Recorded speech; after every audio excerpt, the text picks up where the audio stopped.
नमस्कार दोस्तों। सोचिए, अगर ईश्वर सर्वशक्तिमान है, अगर ईश्वर प्रेम है, अगर ईश्वर करुणा है, तो फिर इस दुनिया में हिंसा क्यों है, नफरत क्यों है, युद्ध क्यों है, और सबसे बड़ा सवाल, शैतान क्यों है? क्या शैतान का सच में कोई अस्तित्व है या यह सिर्फ इंसानी डर की कल्पना है? और अगर शैतान है तो क्या वह ईश्वर का दुश्मन है या फिर ईश्वर की ही एक परछाई? आज हम उसी सवाल की तह में उतरेंगे जहां धर्म, दर्शन और मनुष्य का मन तीनों आमने सामने खड़े हैं। सबसे पहला प्रश्न है कि शैतान की अवधारणा कहां से आई? लगभग हर धर्म में किसी न किसी रूप में एक बुराई का विचार मौजूद है। ईसाई धर्म में लूसीफर है, इस्लाम में इब्लिस, यहूदी धर्म में शैतान है, हिंदू धर्म में असुर है, अहंकार है, माया है। लेकिन ध्यान दीजिए, हिंदू दर्शन में शैतान जैसा कोई स्वतंत्र सत्ता नहीं है। वहां बुराई बाहर नहीं है, अंदर मानी जाती है। काम, क्रोध, लोभ, मोह, अहंकार। तो सवाल उठता है कि क्या शैतान बाहर है या हमारे भीतर? इस्लामिक कथा की माने तो इब्लिस एक जिन था, आग से बना हुआ था। जब ईश्वर ने आदम को बनाया और फरिश्तों को सजदा करने को कहा, सब झुक गए, पर इब्लिस नहीं झुका। क्यों? उसने कहा कि मैं आग से बना हूं और यह मिट्टी से, मैं श्रेष्ठ हूं। यहीं से प्रश्न जन्म लेता है, क्या इब्लिस बुरा था या उसने अहंकार को चुना? और अगर ईश्वर सर्वज्ञ है तो क्या ईश्वर को पता नहीं था कि इब्लिस मना करेगा? तो क्या फिर शैतान एक गलती है या एक योजना? अगर शैतान न हो तो अच्छाई का अर्थ क्या है?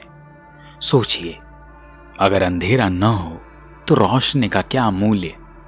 अगर मृत्यु न हो तो जीवन की क्या कीमत? अगर विकल्प न हो तो नैतिकता कैसी?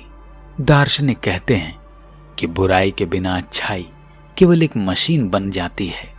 अगर इंसान के पास गलत चुनने का विकल्प ही ना हो तो वह नैतिक कैसे हुआ? इस दृष्टि से देखें तो शैतान स्वतंत्र इच्छा की परीक्षा है। वह हमें मजबूर नहीं करता, वह सिर्फ विकल्प देता है।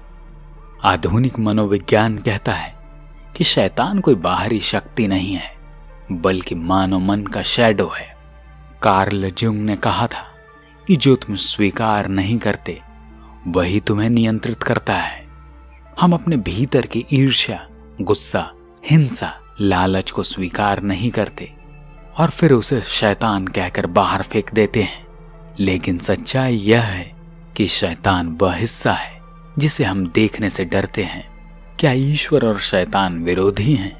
यह सबसे बड़ा भ्रम है कि ईश्वर और शैतान एक दूसरे के दुश्मन हैं। वास्तविक आध्यात्मिक परंपराएं कहती है ये विरोधी नहीं, पूरक हैं। जैसे दिन और रात, जन्म और मृत्यु, निर्वाण और विनाश। शिव ही संहारक हैं, कृष्ण भी युद्ध कराते हैं। तो क्या वे बुरे हैं? नहीं, विनाश ही सृष्टि का हिस्सा है। तो अब प्रश्न उठता है कि असली शैतान कौन है? अगर ध्यान से देखें तो शैतान वही बनता है जो सत्ता के लिए झूठ बोले, जो धर्म के नाम पर हिंसा करे, जो अपने डर को दूसरों पर थोपे, जो मैं सही हूं के भ्रम में जिए। तो सवाल यह नहीं है कि शैतान है या नहीं, सवाल यह है कि क्या मैं खुद शैतान बन रहा हूं? शैतान से लड़ने का रास्ता बाहर नहीं है, अंदर है। अपने अहंकार को पहचानना, अपने डर को स्वीकार करना, अपने अंधेरे को दबाना नहीं, समझना। बुद्ध कहते हैं कि जिससे तुम लड़ते हो वह मजबूत होता है, जिसे तुम समझते हो वह समाप्त होता है। तो अब सवाल बदल चुका है। सवाल यह नहीं है कि शैतान क्यों है, बल्कि सवाल यह है कि हम शैतान को क्यों बनाते हैं। शायद ईश्वर ने शैतान को नहीं बनाया, ईश्वर ने चयन बनाया है और इंसान ने उस चयन में अहंकार को चुन लिया। याद रखिए, शैतान कोई राक्षस नहीं है, वह चेतावनी है। और ईश्वर कोई डर नहीं है, वह जागरूकता है। जिस दिन इंसान अपने भीतर के अंधेरी गुफा में दिया जला देगा, उस दिन शैतान अपने आप गायब हो जाएगा।